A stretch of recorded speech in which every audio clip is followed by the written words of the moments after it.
นี้ขึ้นมาฮอนี่นะก็กดมันใจแบบเขาส่งไว้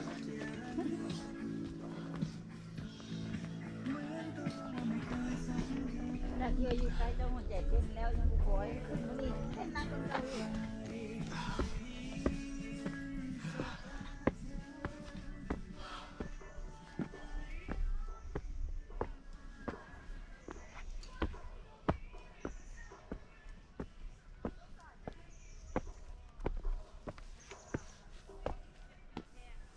ยังอีก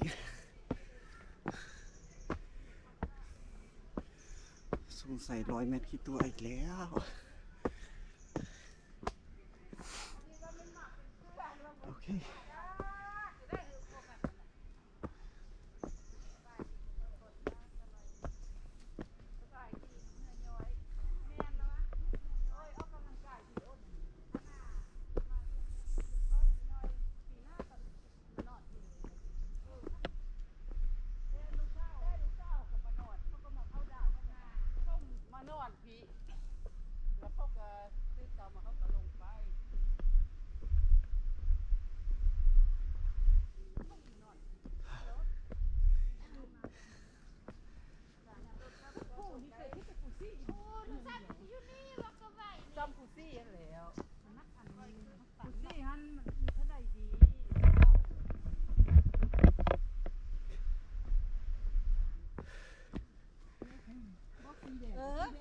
แม่นั่นนี่เ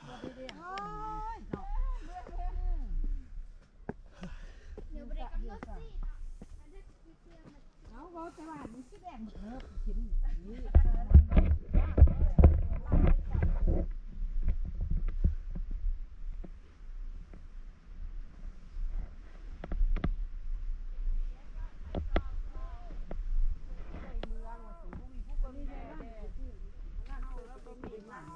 แน่บ่ดี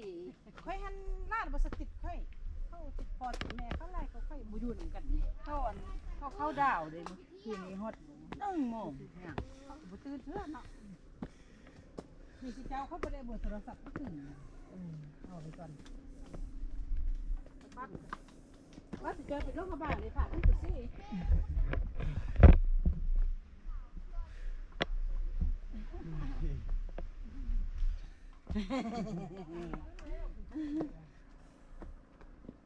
เมื่อกี้ต่างประเทศมึงว่าอาปากงาบอยู่70 ปลายปีแล้วกันจ้าเป็นมาเอาละมา70 ปลายปีก็เอาเรื่องเกินใช่ไหม เจอมักเธอได้เนาะแนวนั้นนะ ตัว60 ปลายนึงก็ยังว่า เข้า60 ปลาย ไปนิดนึงก็ยังว่าเอ้ยขึ้นอันนี้อย่างวันนั้นขึ้นผ้าแดงไหม เนาะ เออ เห็นบ่ เห็นแล้วนี่ขึ้นหมดแล้ว ขึ้นปีกายนี่ย้อมผ้าแดงโอ้ผ้าแดงนี่ทางด้านเป็นหยอดตอนนั้นมือดองๆมาได้ขึ้นมาถึง ผ้าแดงสูงกว่านี้ปะ ชุ่มแค่3 ชั่วโมง ต้องลุกขึ้นมาก่อน ค่ะ ให้ก่อนบ้าง ก็เด้อซะนะ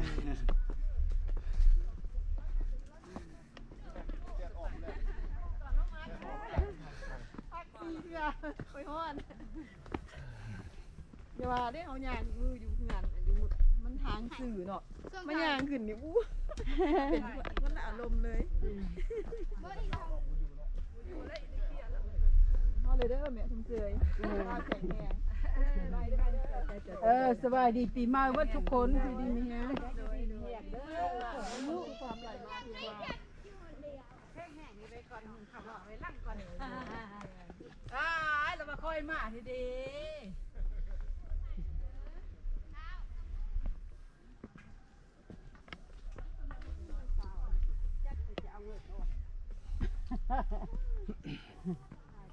โอ้หมอยเด็กเกซื้ออ่องละหอน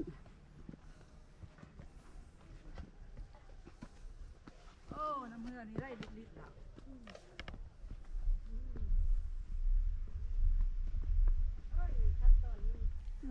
สุดแอวอุบล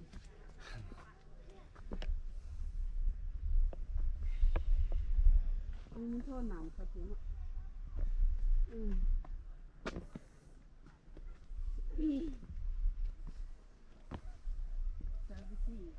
ค่อยว่าเฮ็ดอันบอนเก็บน้ำฝนเอาอีกว่า ขึ้นนี่ก็ได้ นี่ได้เข้ามาห้าอัน เม่นที่เนาะนี่ ขึ้นเรือเราขึ้นมาก่อนมั้ยขึ้นเรือก็ได้ว่าลูกมันนี่ก็ได้ ว่าไม่รู้ จังหวะ มันนี่เราก็มาหัน